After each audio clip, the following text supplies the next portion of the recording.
Today at Investigate TV Plus, a top concern for parents when it comes to the safety of their child is bullying. I'm Lee Zurich. And I'm Tisha Powell. We take you to a classroom where anti-bullying life lessons come with 4 paws. We've got a dog, we have that kind of upper hand that they trust us right away to have these really deep, vulnerable conversations. Plus, a potential solution for a coast in crisis. You'd be surprised. We've got some that have, 6 months in that are completely crawling with crabs and oysters. We reveal how cutting-edge technology could help save our shorelines. Then, crafting and creativity go hand in hand. Knitting was my gateway drug, and I've done a lot of art. What inspired her to put down the needles and pick up a blank canvas? In-depth stories that inform and inspire. You're watching Investigate TV Plus. School can be a stressful place for any kid. Research shows when you add the fear of bullying, it's enough to change a child forever. According to the most recent data, 1 in 5 students reported being bullied. The effects can lead to struggles in school, including anxiety and depression. We was raised that words don't hurt, but they do. Monique Davis says her son, Jamari Williams, faced relentless bullying. On October 11th, 2017, Jamari died by suicide at just 10 years old. My son was actually kneeling, like in a praying position. I actually thought he was praying. When he fell and hit that floor, that's a sound that I'll never forget. So I remember touching him, begging him to get up, but he wouldn't get up. Now an activist, Davis speaks at schools across Montgomery, Alabama to share her son's story, teaching no tolerance for bullying. I want kids to know that it's okay to be different. Being different is what makes you unique in your own way. We give out bracelets that say bullying stops with us. While teaching no tolerance is one way to help children understand the impact of bullying, a school in Kansas City, Missouri is bringing in some special guests to help. Reporter Kristen Crowley shows us how the program works and examines pets as one solution. It's Tuesday morning for this 3rd grade class as the students get ready for a lesson with their teacher. Not her. Good morning, everyone. Her. A 10-year-old border collie named Kenna. But what can a dog teach a group of 8 and 9-year-olds?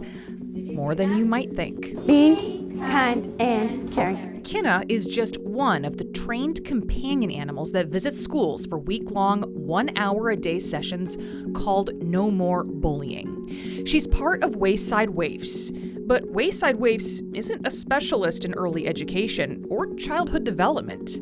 Its specialty is animals, because Wayside Waifs is an animal shelter. Amy Putnam is their education coordinator. No More Bullying was originally started as No More Bullies about 15 years ago. Do you think they could ever feel sad? Yeah. It helps them see how we can be kind to anyone. The student's regular teacher, Michelle Lewis, has welcomed Wayside Waifs into her classroom for the last 9 years. Do you think it's making a difference, not just in students knowing they shouldn't be a bully, but in recognizing when it's happening to somebody else? Yeah, I feel like that's been the most important impact at our grade level especially. They start to realize when someone's calling them a name that's not their name, that they can ask them to stop, and we're giving them the words to use. Would you feel comfortable sticking up for somebody? Yeah. We got a chance to speak with some of the students about what they're learning with No More Bullying. Every year there's a different topic of how to treat like animals and people. How do they tell you to treat animals and people? To never like hurt them in a way, like by kicking and punching them. To always treat them with respect. To never let people just bully people. To always let people be the person they are and don't let people tell them that they're someone else. I feel sad that people bully, and I'm feeling happy that Miss Amy is trying to stop it. Do you think that it's making a difference with kids and making sure that they aren't bullying other kids? Yeah. And the biggest difference maker, Amy says, is the obvious one. we've got a dog, we have that kind of upper hand that they trust us right away to have these really deep, vulnerable conversations. I think a lot of people who think about dogs visiting classrooms may not really correlate that with bullying. Our answer to that is that we know that there's a link between how people treat people and how they treat animals. And we know that if someone is being kind and caring to the people in their life, they're probably also being kind and caring to the animals in their life. So the two really are linked. Even the federal government acknowledges that link. FBI research shows many school shooters and serial killers tortured animals as children. The idea behind No More Bullying is to introduce children at a young age to dogs like Kinna and help them form empathetic bonds. You asked another heavy question about animal abuse. Raise your hand if you'd ever seen someone get so angry at an animal that they yelled and they screamed at that animal. A lot of kids in that class raised their hands saying they'd seen it. Yeah. Is that surprising?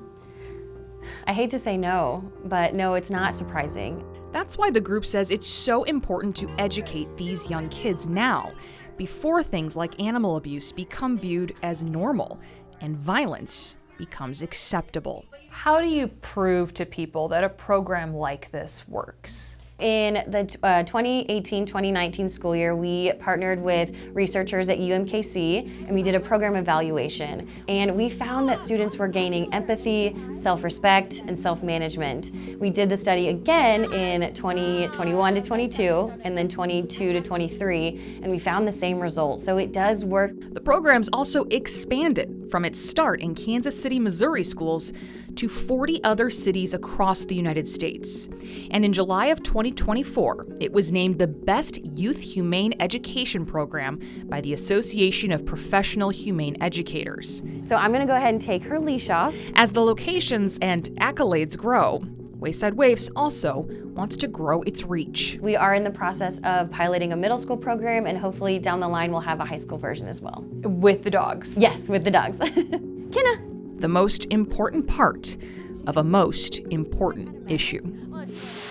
Wayside Waifs offers the program to Kansas City area schools for free, but it sells the curriculum to schools in other states. That money is used to support the animals at its shelter and to help them get adopted. If you're anxious your child is the target of excessive teasing, you are not alone. According to a 2023 Pew Research survey, 3 in 4 parents are worried about their child being bullied. We spoke to a social media expert who tells us you can look for the warning signs. Maybe their room is messy, maybe they're not eating, maybe they're more isolated and staying in their room with the door shut. Other signs include injuries they can't or won't explain, faking an illness to skip school, or worsening academic performance. You can find anti-bullying resources in your area at stopbullying.gov. Still ahead, Americans looking to lose weight may turn to a surgical procedure, an in-depth look at how it works and one hospital's recent need for expansion. Plus, a company turns to cutting-edge technology with the goal of saving shorelines along an endangered coast. It's 3D printed concrete, so literally whatever we can imagine we can print. We give you a look at the innovative engineering on display.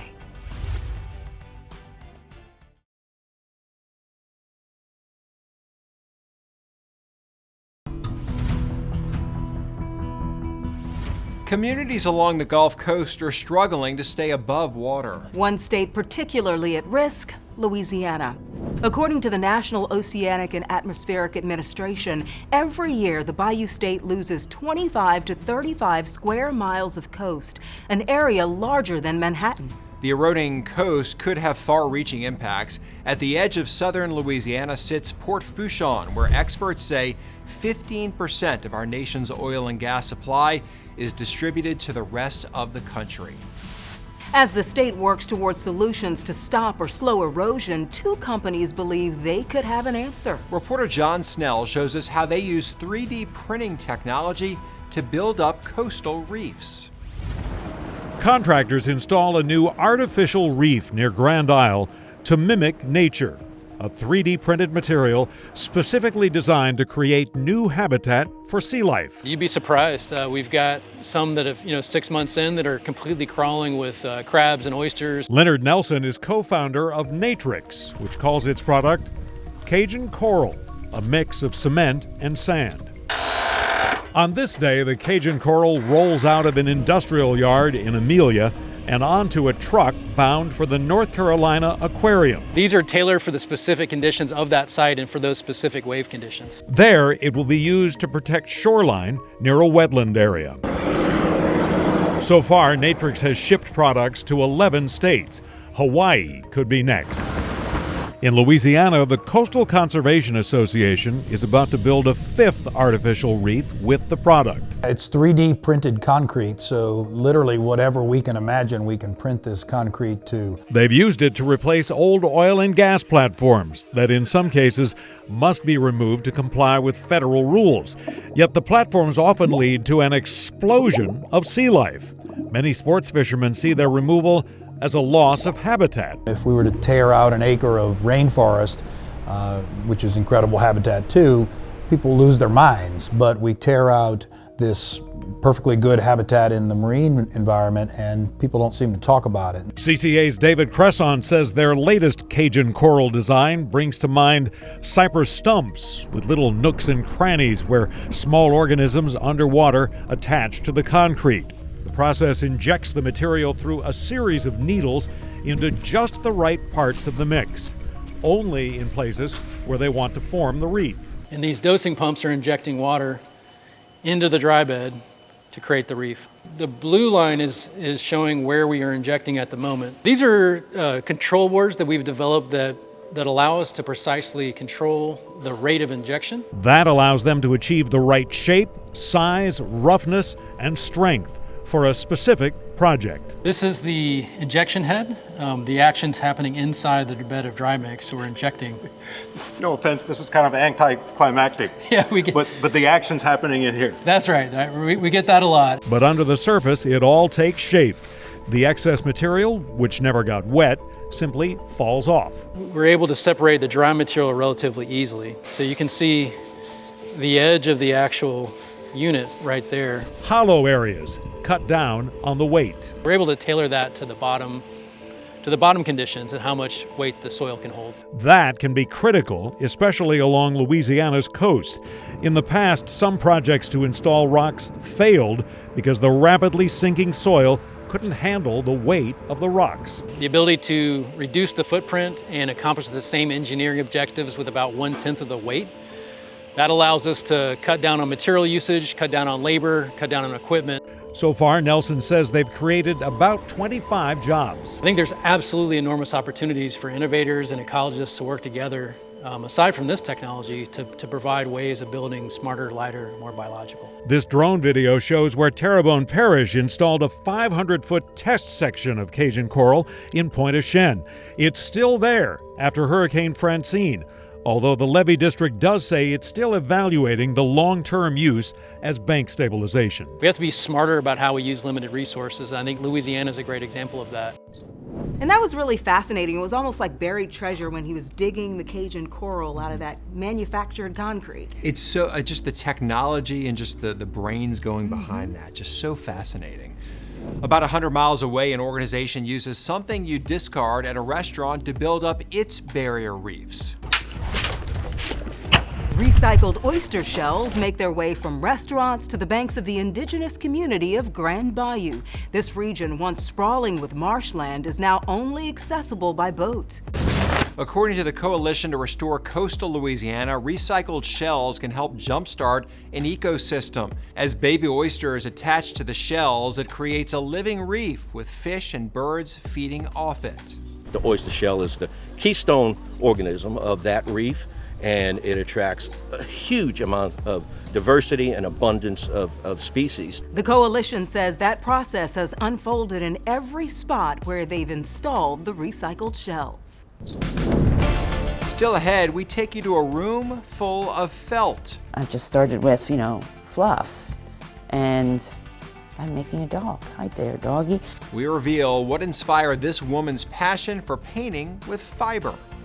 Plus, a grandmother says her weight loss surgery saved her life. I'll have to live for my children and my grandchildren. An in-depth look at bariatric surgeries and the growing need for doctors and facilities.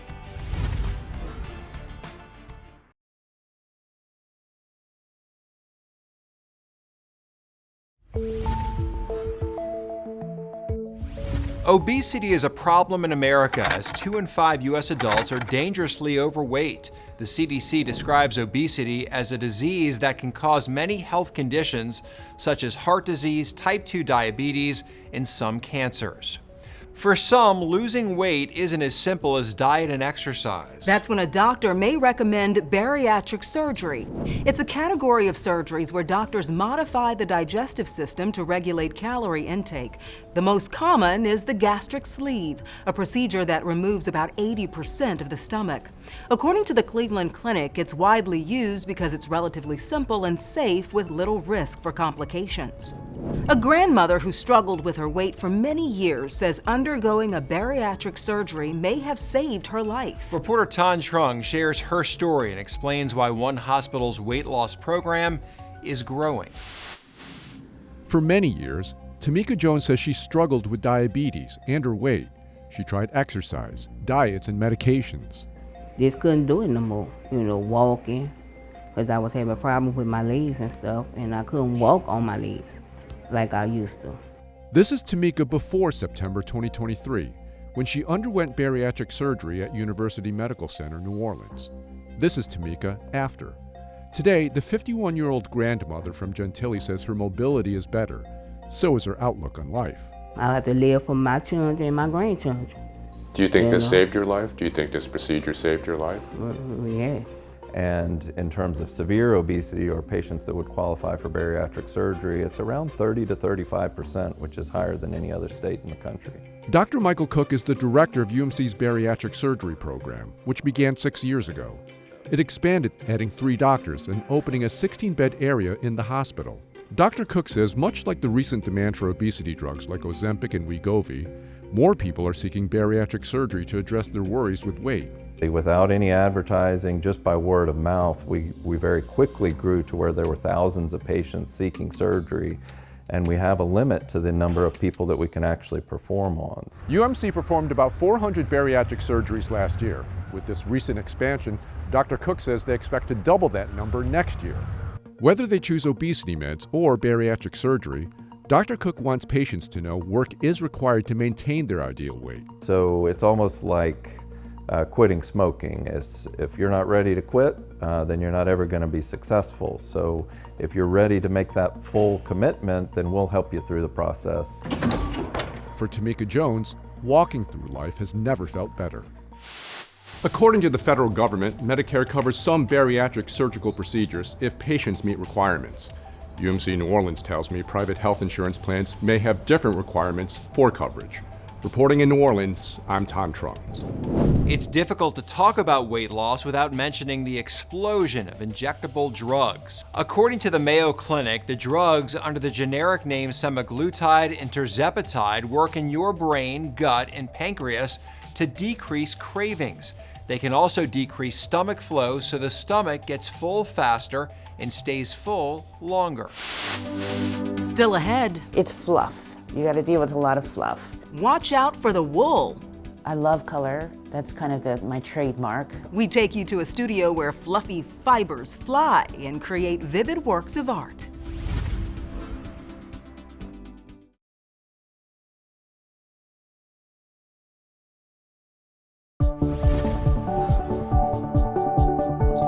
It's no longer just your grandma's cup of tea. The Craft Yarn Council estimates more than 50 million people know how to knit, crochet, and craft with yarn.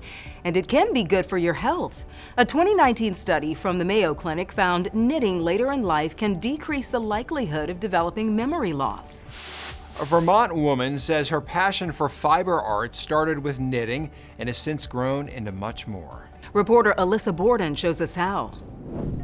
This Elmore studio is where wool It's fluff. You got to deal with a lot of fluff. becomes art. This is more like painting, but I'm actually physically applying the colors. And Kate Latz is the artist. Her foray into fiber arts began back in the 90s. Knitting was my gateway drug, and I've done a lot of art. Knitting wasn't doing it for me. Despite not loving knitting, she did a lot of it and even sold it under the name Positive Pearls. It's the same name her business bears today, but for the last 12 years, felt has been the flavor. You only have so many people you can give them to, and I love sharing the felting a lot. Initially, Latz would unravel unused yarn from her knitting hobby to use for her felted forms. And then apply it, so things were very much like lines. But she's since upgraded to fluffy, fine wool to make her gifts, accessories, and so-called paintings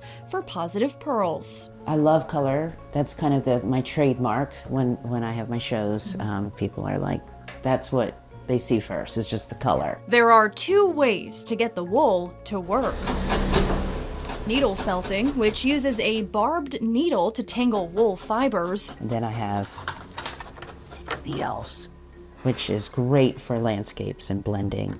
Or felting with water and soap. When we paid Latz a visit, she was working on a neck cowl made of wool and silk. I want to first just lay out some colors here so that the colors will blend more easily. After laying her colors down, she sprays them, hits them with some olive oil soap, and brushes them out. The wool and silk are very compatible. They really appreciate each other. Latz says she draws inspiration from other felters, photos, and the world around her. It's alchemy. To me, it is alchemy. Even the needle felting.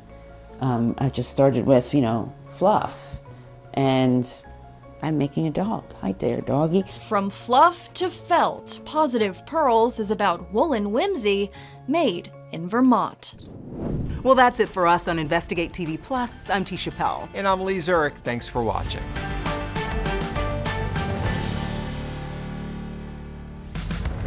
Next time on Investigate TV Plus, we hear from victims of the opioid epidemic like never before. I got what I thought was Xanax from a friend. We take an in-depth look at the campaign that brings warnings from beyond the grave and examine the ethics behind the AI images.